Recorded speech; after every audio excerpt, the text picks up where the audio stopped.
Saints fans, we're about to get into the latest news and rumors around New Orleans. Before that, though, I have a challenge for you guys. We've got a bunch of different channels here at Chat Sports. The Saints, one of our newer ones, but we are way behind our Atlanta Falcons YouTube channel. Like, we've watched the Falcons.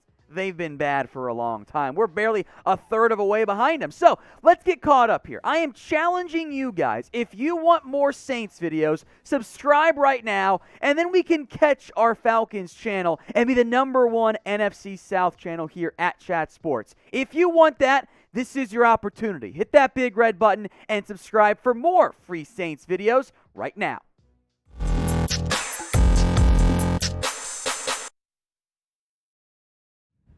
You're watching New Orleans Saints Now. I am Tom Downey, your host for today's video. We've got some news, but some rumors as well, including, I wasn't really ready for this one, but trade for Deshaun Watson? That's the rumor out there. I'm not really sure how credible this one is, but let's break it down anyway. CBS Sports' Jason Canfora is the source, although this was coming to us from one of the Miami Dolphins beat writers who said Canfora said it. I think it was on a radio interview. I haven't found the actual article, but verified account, so I'm inclined to believe Canfora did say this. He called the Saints a dark horse to land Deshaun Watson, which is interesting. The Deshaun Watson saga has had no new changes. Everything's back where it's been for months now. There's the major, legitimate, off-the-field red flags that have prevented a trade. Watson wants out of Houston. He's not on the commissioner's exempt list, which I think could be the case if he gets dealt.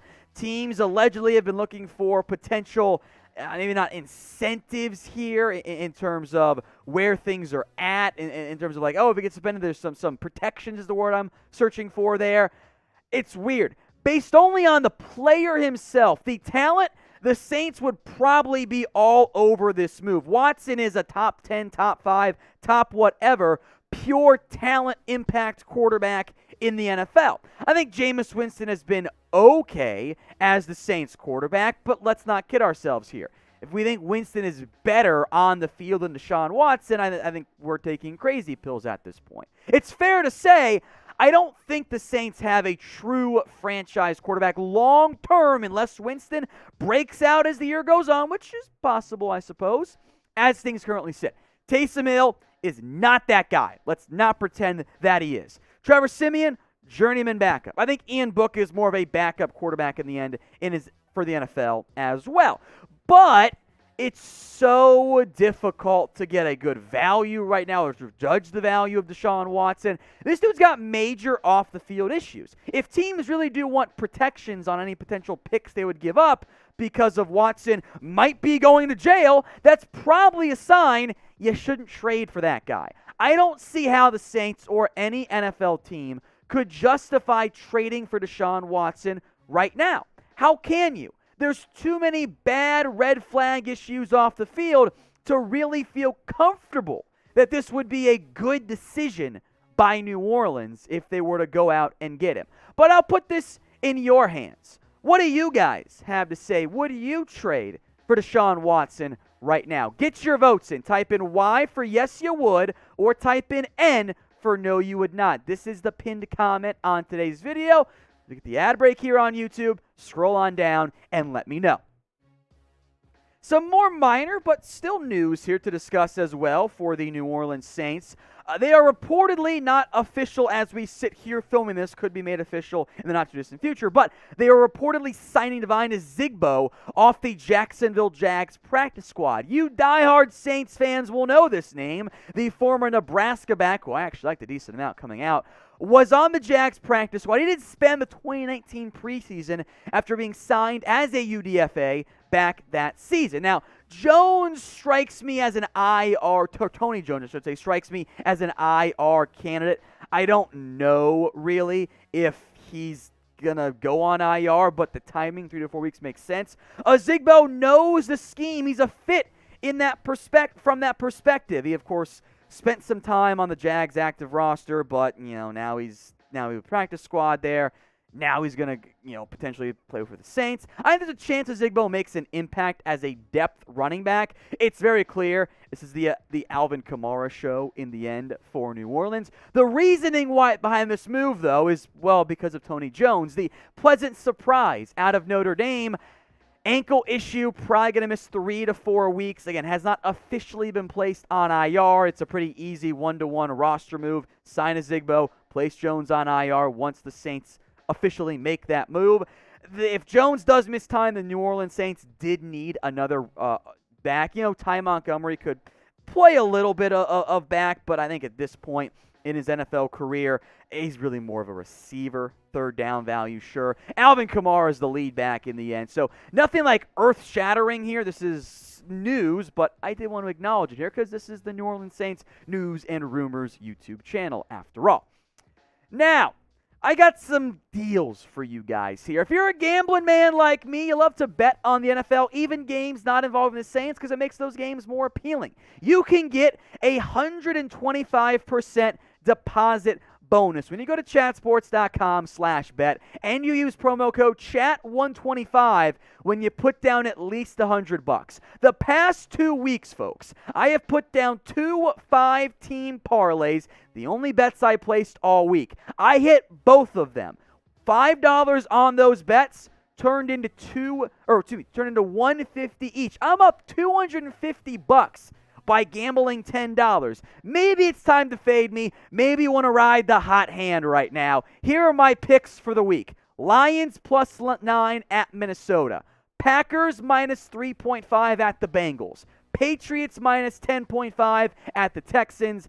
Niners +6 at Arizona. And the Cowboys -7.5 against the G-Men. That's a $5 bet, parlay, all or nothing, to win over 130, almost 140. You want to follow me?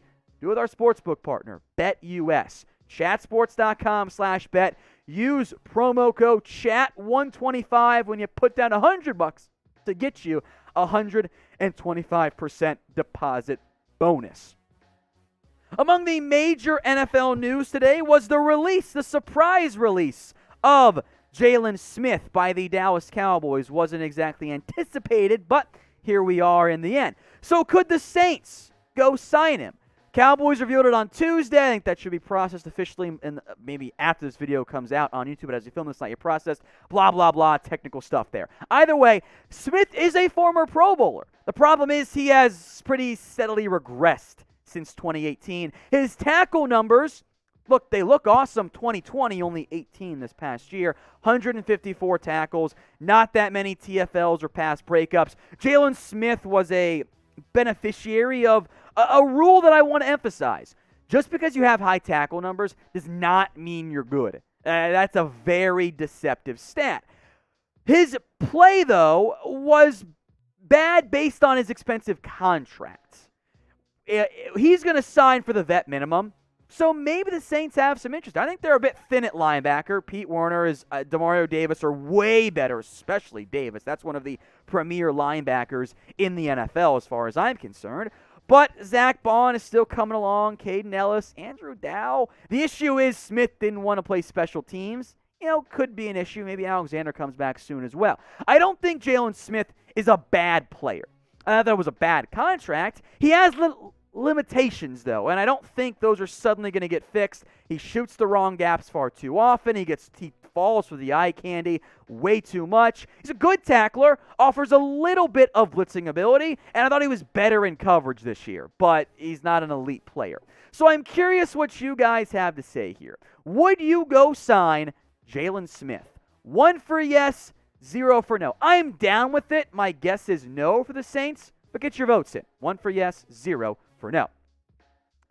The other major news, Stefan Gilmore did get dealt. There had been the reports that the Saints had interest in adding Gilmore before they traded for Bradley Roby. In the end, it's only a 2023 sixth-round pick that New England got back. I will make note, Gilmore's got to sit out 2 more weeks. And, oh, by the way, Carolina ate all of that contract, unlike the Bradley Roby deal. So with the benefit of hindsight from the Roby trade, now knowing the parameters for the Gilmore trade, I'm curious, would you have done this? And yeah, this is armchair quarterbacking or armchair GMing, but it's fine.